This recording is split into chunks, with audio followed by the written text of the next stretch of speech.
Bienvenidos a un nuevo capítulo de Apasionados por la Tecnología, el podcast de Paradigma Digital sobre tecnología, estrategia, metodología y productos digitales.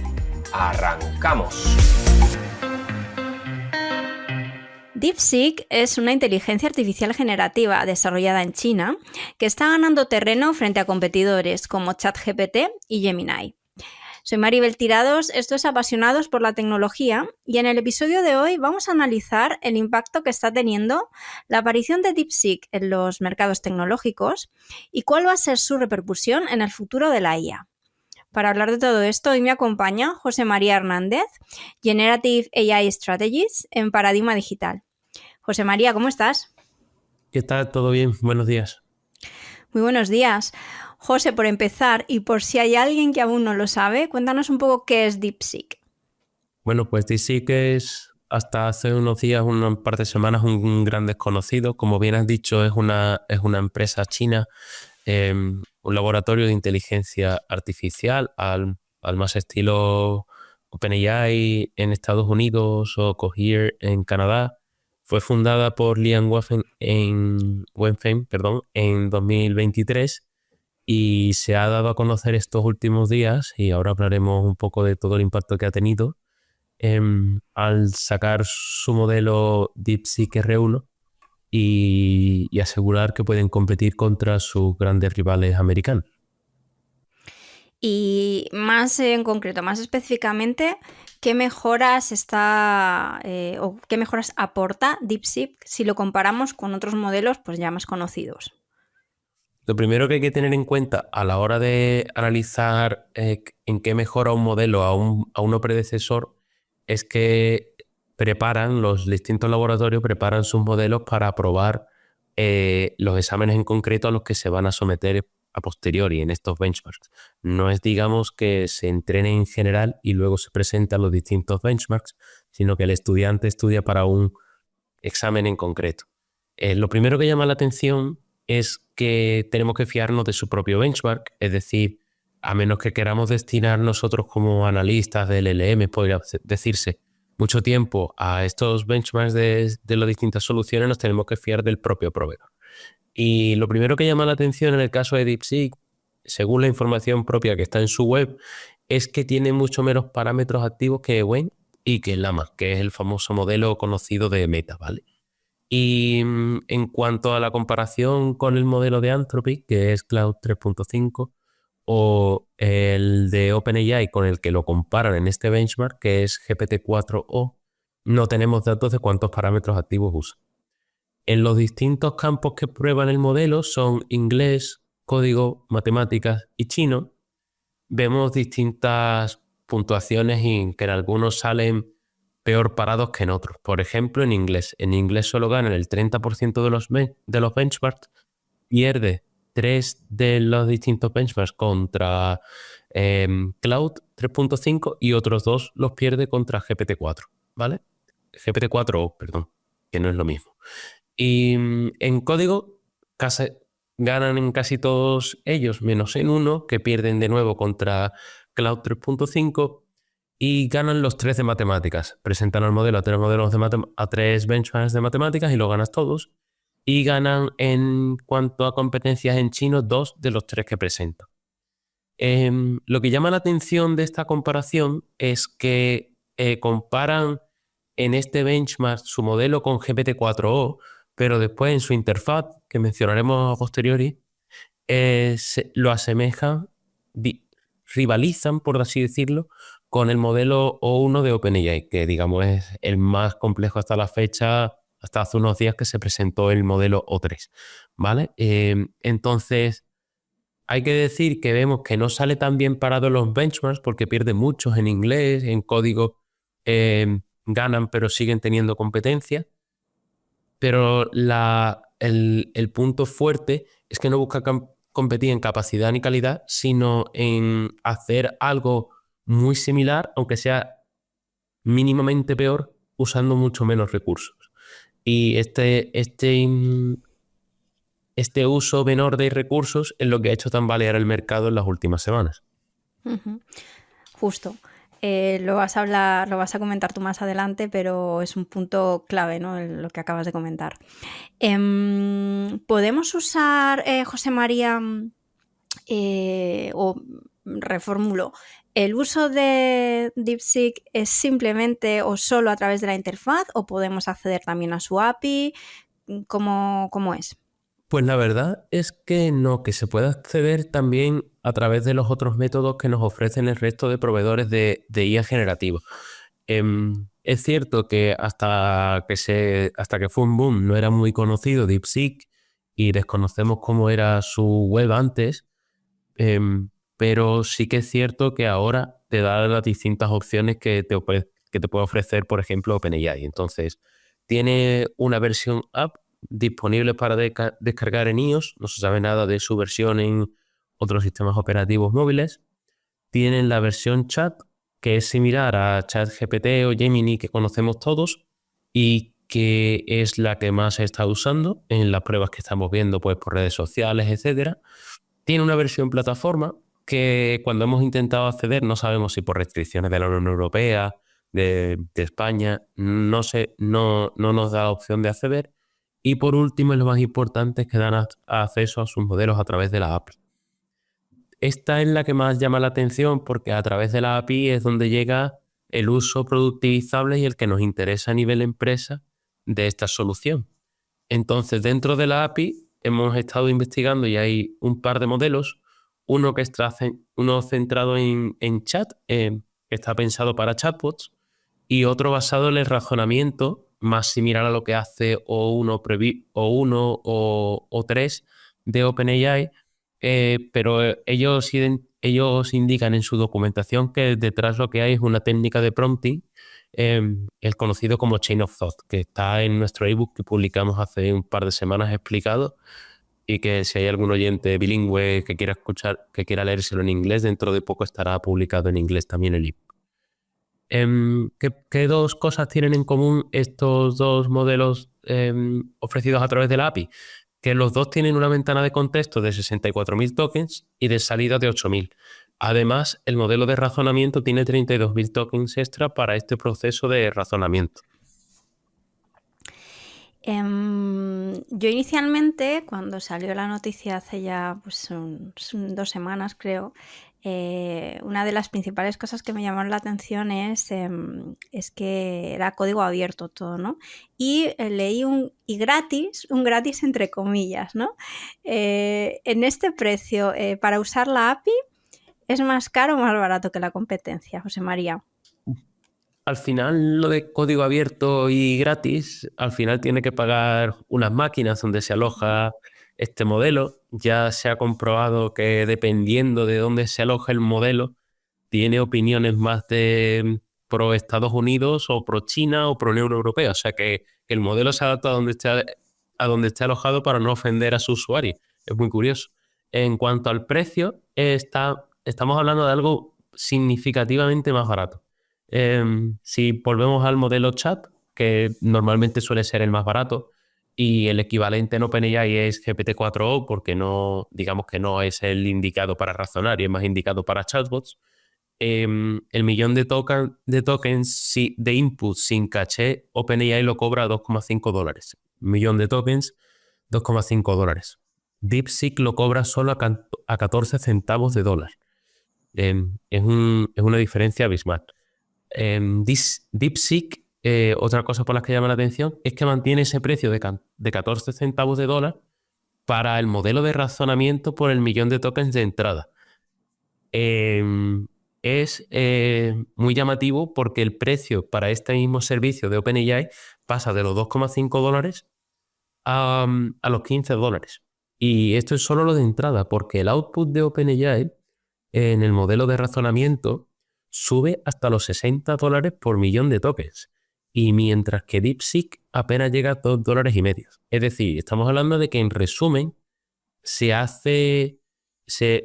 sale a cuenta porque es entre 20 y 30 veces más barato dependiendo del uso que le demos. Si es chat o razonamiento, puede llegar a ahorrar entre 20 y 30 veces más barato, puede ser. Uh-huh.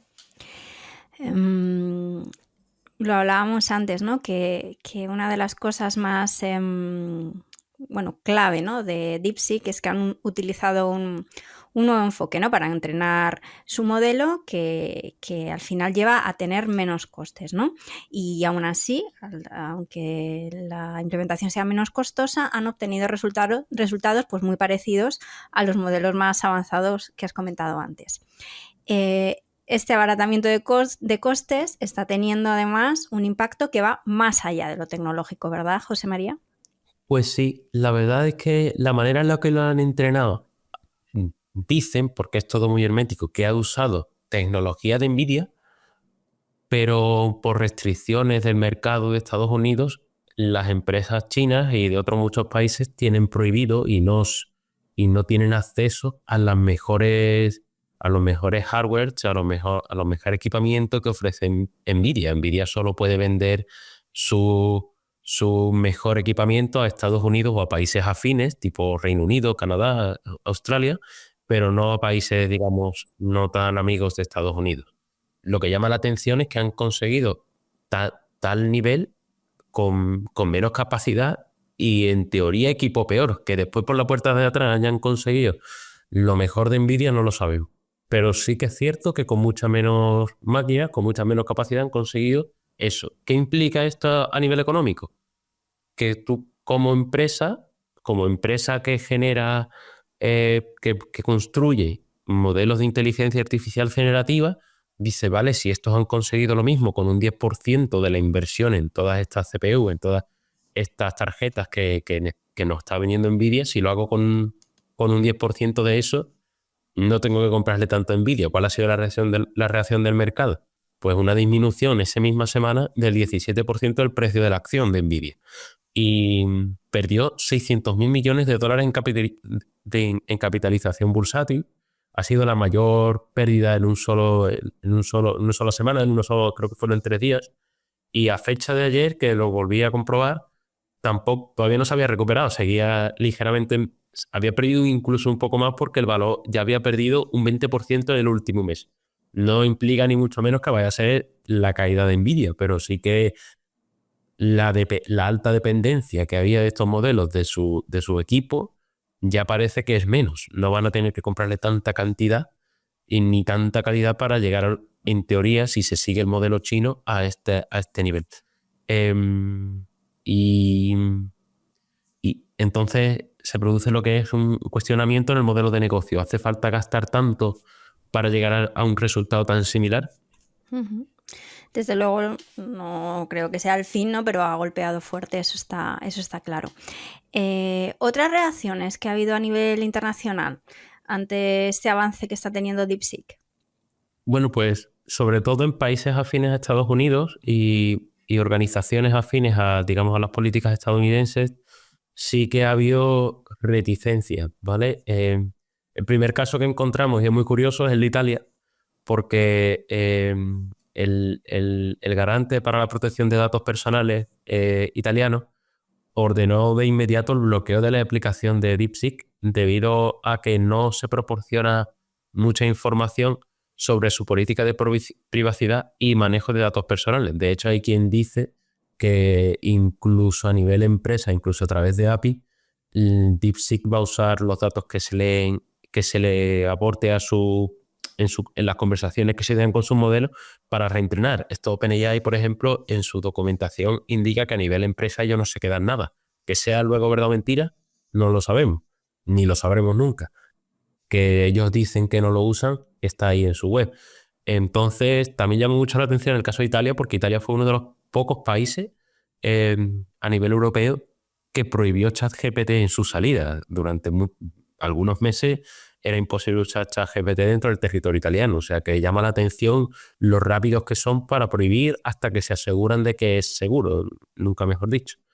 En el caso de Australia, también llama la atención porque lo han prohibido en sistemas gubernamentales, es decir, el empleado público que usaba ChatGPT para resolver dudas o para contestar un correo, tal, etcétera, no puede cambiarse a DeepSeek para hacer esa misma función. Lo han prohibido porque no se sabe muy bien, por algo muy en la línea de algo muy en la línea de lo italiano, es decir, no sabemos cómo se están manejando los datos, lo prohibimos a nivel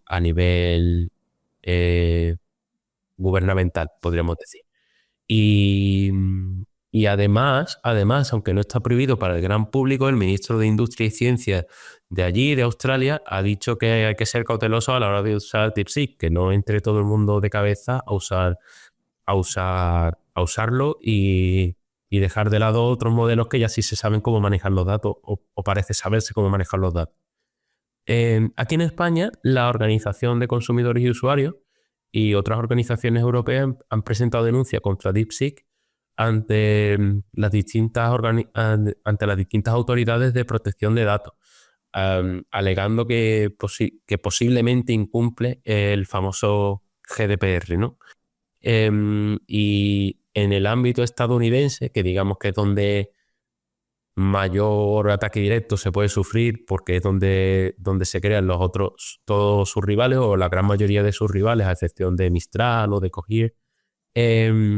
Sam Altman, el CEO de OpenAI, ha reconocido que la capacidad de R1 es impresionante, pero organizaciones gubernamentales de los Estados Unidos, como la Marina, han desaconsejado su uso para garantizar la seguridad de las operaciones.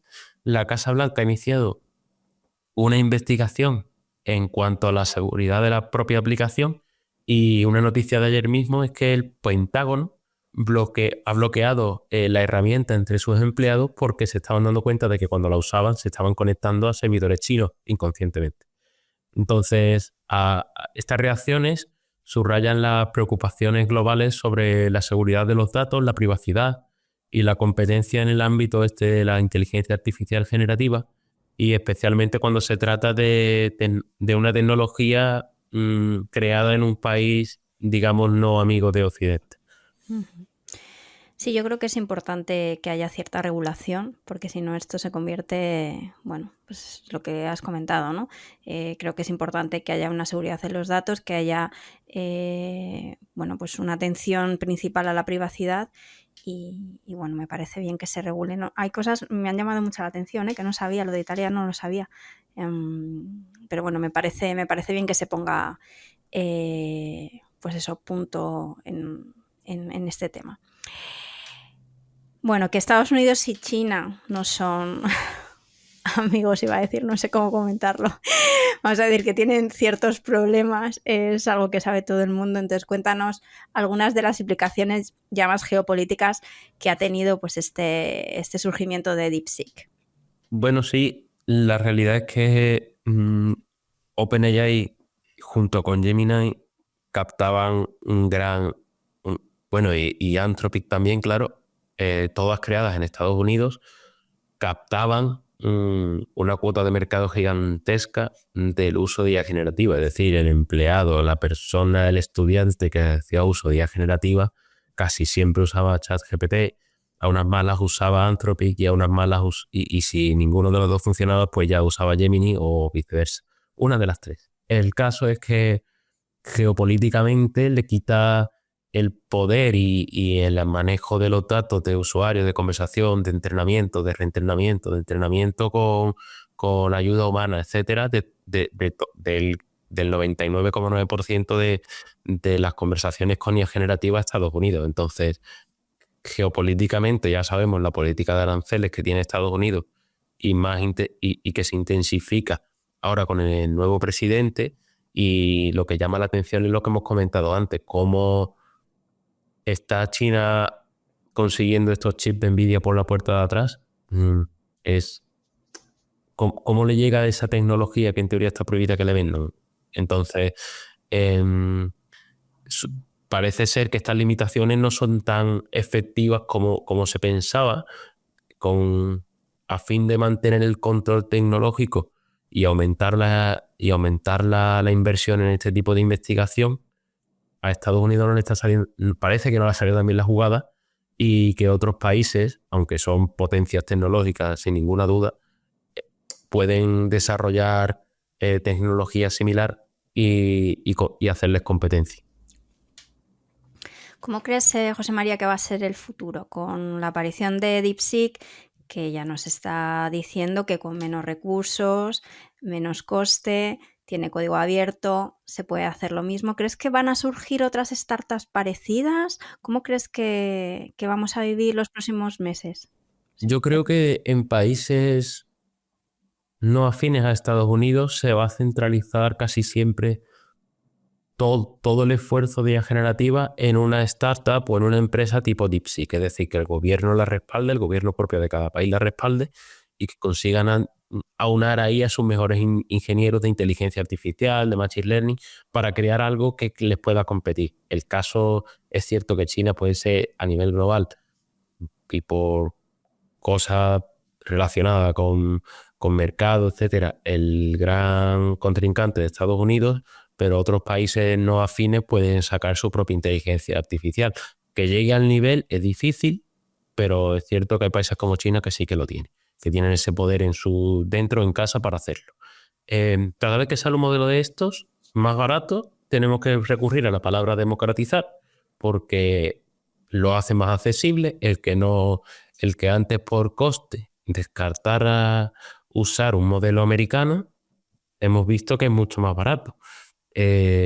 Usarlo es igual de sencillo, o parece ser igual de sencillo que los modelos de OpenAI. Es cierto que OpenAI noticia de ayer mismo, ha llegado a un acuerdo con la asociación o el organismo que regula todas las universidades californianas para que todos los estudiantes y todo el personal tenga una versión mejorada de ChatGPT que tenemos todos. Es decir, 500.000 de personas en California tienen una versión mejorada de ChatGPT. Es decir, tiene un equipo de educación en el que se esfuerzan por evangelizar y porque un número amplio de personas de distintos colectivos use su herramienta, porque el día de mañana esos estudiantes estarán en empresas y habrá 500.000 de estudiantes que ahora son trabajadores usando ChatGPT y no usando tecnología china o tecnología de Google. Es decir, el futuro es una guerra por evangelizar en tu propia herramienta para crear adeptos como si fuera un equipo de fútbol, como si fuera un partido político, ¿sabes? Que te adhieras a una y no contemples usar otra menos que falle. Como las redes sociales. Hay gente que tiene Facebook y solo usa otras si cae Facebook, o cuando se produce un boom en Telegram es porque WhatsApp se ha caído. Es decir, algo similar. Es decir, tú tienes la tuya, tú usas siempre una, y ahí está el esfuerzo de las empresas en evangelizar en la suya para que no usen la del resto. ¿Y tú crees, José María, ya no te hablo de España, sino de Europa, que podemos competir aquí? Porque yo lo que veo es como que Europa está como muy centrada en regular, que está bien, ¿eh? Pero no sé si podríamos llegar a competir en cuanto a sacar algún modelo, no sé si es falta de recursos. Yo creo que es prácticamente imposible. Uh-huh. Y es muy triste, porque aquí nos centramos más en regular que en crear. Y el otro punto es que cualquier persona que destaque en Europa, digamos a un nivel ya de élite, acaba en una empresa americana, en California, en Seattle, en Nueva York. Hay muchos casos. Tengo compañeros de vidas pasadas que son directores de IA en Google y son catalanes y han estudiado en la Universidad de Barcelona. Y hay otro caso, un chico que es director de IA en IBM. O sea, al final el que destaca, viendo que aquí está atado de pies y manos, acaba en California, casi seguro. Es muy raro. Es decir, cuando Google compra DeepMind, es cierto que tiene un equipo de IA potentísimo en Londres, pero en cuanto salen de la Unión Europea tienen mucha más libertad para crear. Es muy triste decir que desde Europa, a pesar de que existe Mistral creado por gente con muchísimo talento, mucha gente que salió de Londres de DeepMind y que volvió de California para crearlo en París, es triste decir que aquí el esfuerzo está más centrado en regular que en crear. Y hace poco el gobierno de España presentó una propia IA y en los benchmarks se queda muy lejos de cualquier cosa realizada por China o Estados Unidos. Es decir, un nivel muy bajo y una concepción de la IA, digamos, que parece que no está hecha por expertos, que nadie que supiera de IA generativa ha estado ahí en ese proyecto. Entonces es muy triste ver que se destina el dinero del contribuyente a iniciativas que luego no se van a caer en desuso rápidamente, porque se usa por moda, se prueba, se tal, no sé qué, no sé cuánto, pero al final dices, joder, si es que la IA de OpenAI es mucho mejor, la de Gemini es mucho mejor. Entonces, da pena, pero creo que Europa, desde Bruselas, está más centrado en regular y en proteger y tal, que en crear algo que cambie el paradigma mundial no digo ya solo de la IA, sino de cualquier tecnología. Bueno, está difícil, pero bueno, ojalá esto sea algo que cambie en un futuro. Pues José María, ya para terminar, no sé si quieres hacer algún apunte final, alguna conclusión. Pues sí, pues hay que hablar de esto como una irrupción, que no es la primera irrupción, que no es la primera vez que una empresa coge los cimientos de OpenAI y de Google y los agita y les hace tambalear. El propio OpenAI lo hizo al principio con Google respondía y OpenAI le respondía con otra. Así que al final muchas de estas quedan en la noticia, en las 2 semanas de boom, y luego todo el mundo vuelve a usar las que tenía. Estamos pendientes de bloqueos más generalizados, de prohibiciones más generalizadas en países occidentales. Es decir, ¿qué nos depara esto? Que yo creo que al final, dentro de 2 semanas, cuando todo el boom pase y se vea que esta tecnología, si sigue siendo opaca en cuanto al manejo de datos, la gente va a volver a OpenAI, va a volver a Google y va a seguir usando los modelos que tal. O sea que vendrá otra tecnología china o rusa o vete tú a saber, y volverá a decir que supera en un benchmark a OpenAI y a Gemini y a Cloud, y la gente volverá otra vez a ChatGPT, a Gemini y a Cloud. Así que a mí me parece una moda. Es destacable porque lo han conseguido con menos recursos, pero a mí me parece mucho bombo y después que no va a llegar a tanto. Así que yo creo que esa es mi opinión personal. Después lo que pase, mi opinión personal basada en lo que he visto en estos últimos 2 años y medio casi, que al final le salen competidores y no llegan al nivel. Pues veremos, lo seguiremos el tema muy de cerca y por supuesto volveremos a tenerte aquí si quieres, José María, para que lo comentes con todos nosotros y nosotras. Y nada más, gracias de nuevo por este tiempo. Vamos a dejar en la descripción del vídeo de YouTube el link con el ebook que nos has comentado, por si alguien tiene interés que pueda acceder. Y nada más, nos vemos en el próximo episodio. Muchas gracias. Cuando crees que un reto es grande, hay aún uno mayor esperándote. Gracias por escuchar el podcast Apasionados por la Tecnología. Puedes seguirnos en Twitter en @paradigmate y suscribirte a nuestra newsletter en paradigmadigital.com.